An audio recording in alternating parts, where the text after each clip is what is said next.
Hello again. Bagito boy in the house, in the place to be. Grabe init sa Saudi mga boss. Yun dyan sa atin ay umuulan sa Pilipinas mga boss idol. Ito grabe mga boss.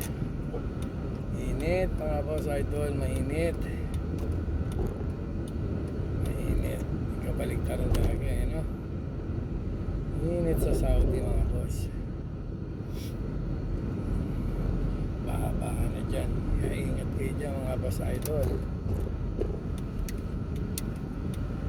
Wala naman kayong gagawin sa labas. Hindi naman kayo magtatrabaho. Dyan na lang kayo muna. Steady na lang kayo dyan. Shot kayo. May pera kayo. Di ba mga boss? Relax. Sa Saudi, trabaho muna. Saka na yung relax. Ipon muna tayo mga boss idol. Pag uwi sa Pilipinas, hindi nga. Diba? Dito pag wala kang control dito sa Saudi, hindi mo pwedeng bilhin dito. Katulad nung unang punta ko sa Saudi, dami kong binili sapatos mga boss. Kulang 30 pesos mga boss. Siguro yung kalahati nun naitapong ko. Sabik eh. Hindi ko pa alam mga ganang galawa. Akala ko isang beses lang ako magsa-Saudi. Excite naman ako, bili ako ng bili. Hanggang uli, diba, isang beses ko lang mga nasuot yung mga iba, hindi pa. Kaya mga binibili ko, mga slides. Hindi ako binibili may dinitikit-tikit.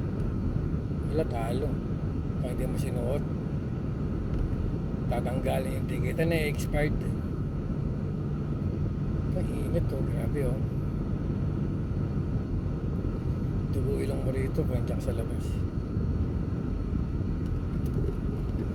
Dugo ilong mo mga boss idol. Sobrang init sa Saudi.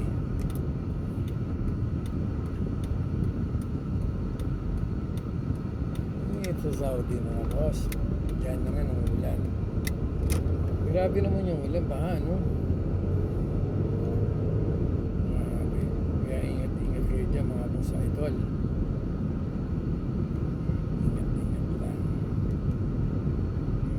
Gagawin, hindi magtatrabaho, steady lang muna kayo dyan mga boss sa bahay.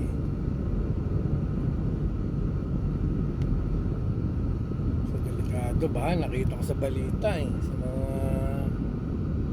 mga videos. Baka talaga sa Marikina River puno na eh. Puno na yung dagat Pasig River.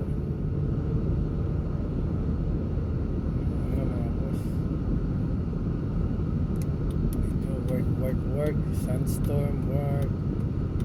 Bihira naman kasi magbaha. Pero pag nagbaha dito, lahat apektado. Kasi nga, napaka-minimal ang drainage dito. Halos wala kang makikita ang drainage.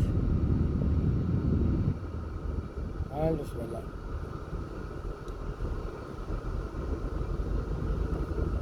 Kaya konting ulan, baha dito sa Saudi.